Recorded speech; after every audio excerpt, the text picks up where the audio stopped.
Indian medical association Amravati शाखा आणि doctor Panjabrao Deshmukh medical college यांच्या संयुक्त विद्यमाने आयोजित झोनल मेडिको लीगल परिषद याबाबत एक महत्त्वाची बातमी घेऊन आलो आहोत। पूर्वी डॉक्टर हे देवाचे रूप मानले जात होते, पण आज परिस्थिती बदलली दिसते। रुग्ण आणि डॉक्टर यांच्यातील संबंधामध्ये आलेले तणाव आणि कायदेशीर गुंतागुंत यावर प्रकाश टाकण्यासाठी ही परिषद आयोजित करण्यात आली आहे।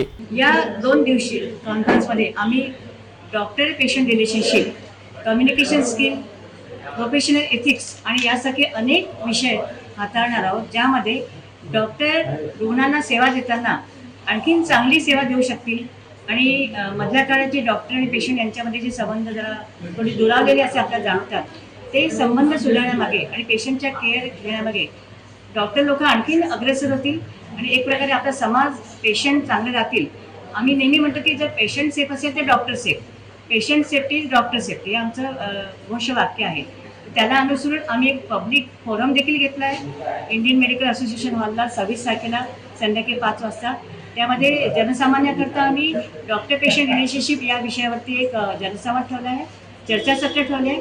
त्यामध्ये आमचे अमरावती शहरातले ज्येष्ठ तज्ज्ञ सहभाग घेणार आहे।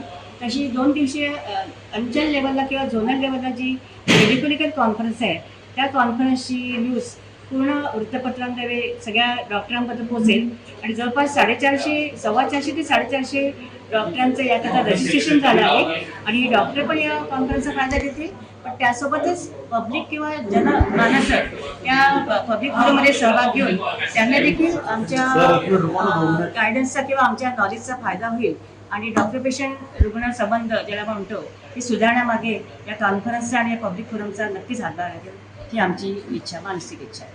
या 2 दिवसीय परिषदेमुळे वैद्यकीय क्षेत्रातील कायदेशीर पैलूंवर अधिक प्रकाश पडेल आणि डॉक्टर रुग्ण संबंध अधिक रूढ होण्यास मदत होईल अशी अपेक्षा आहे। विशेषतः नागरिकांसाठी आयोजित खुल्या चर्चासत्रातून सामान्य जनतेलाही या महत्त्वाच्या विषयावर आपले विचार मांडण्याची संधी मिळणार आहे। Indian medical association Amravati, doctor Panjabrao Deshmukh medical college यांनी हे संबंध सुधारण्यासाठी उचललेले हे पाऊल नक्कीच कौतुकास्पद आहे।